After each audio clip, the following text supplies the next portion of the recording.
کچھ لوگ اپنے آپ کو انسان نہیں فرشتہ سمجھتے ہیں۔ ان کے کام بھی فرشتوں جیسے ہیں، یعنی دوسروں کے گناہوں اور برائیوں کا حساب رکھنا۔ ہم لوگوں سے صرف تب تک لڑتے ہیں جب تک ہمیں ان سے پیار کی امید ہوتی ہے۔ جب وہ امید ختم ہو جاتی ہے تو ہم لڑنا بھی بند کر دیتے ہیں۔ دوسروں کو سمجھانا مشکل ہو جائے تو خود کو سمجھا لینا بہتر ہوتا ہے۔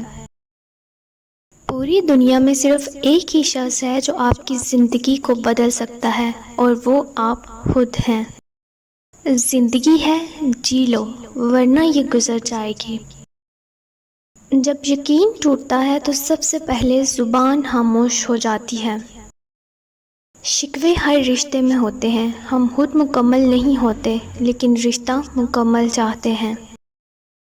ہر ٹوٹی ہوئی امید ہمیں ہمارے رب سے جوڑتی ہے۔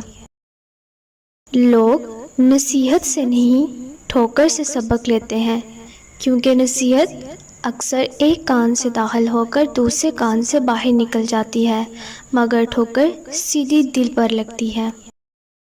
زندگی میں بڑی سے بڑی بات پر بھی ہار نہ ماننے والے لوگ کبھی بہت چھوٹی سی بات پر ٹوٹ جاتے ہیں۔ کوئی سفر بھی لا حاصل نہیں ہوتا، منزل نہ بھی ملے تو راستے بہت کچھ سکھا دیتے ہیں۔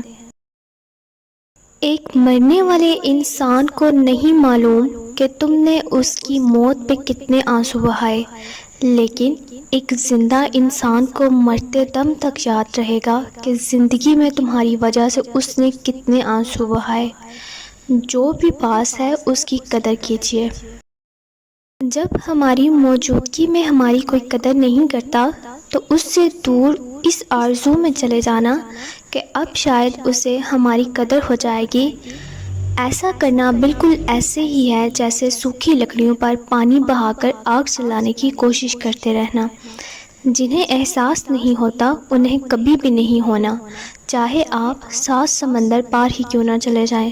ان کے لیے آپ کا وجود ایسے ہی بے معنی ہے جیسے ایک نابینا کے لیے کوسے قزاق کے رنگ۔ خاموشیاں کبھی بے وجہ نہیں ہوتی۔ کچھ درد ایسے بھی ہوتے ہیں جو آواز چھین لیتے ہیں۔ انسانیت وہاں دم توڑتی ہے جہاں کسی شخص کی مجبوری دوسرے کے لیے تماشا بن جائے۔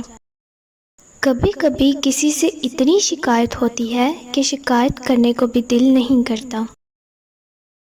زندگی میں کچھ پل ایسے آتے ہیں جنہیں ہم چاہ کر بھی اپنی یادداشت سے مٹا نہیں سکتے۔ مجھے اختلاف ہے ان لوگوں سے جو کہتے ہیں کہ وقت ہر زخم کو بھر دیتا ہے۔ پیارے پیارے لسنرز، اگر آپ کو ویڈیو پسند آئی ہو تو کائنڈلی میرے چینل کو سبسکرائب کریں۔ اللہ حافظ۔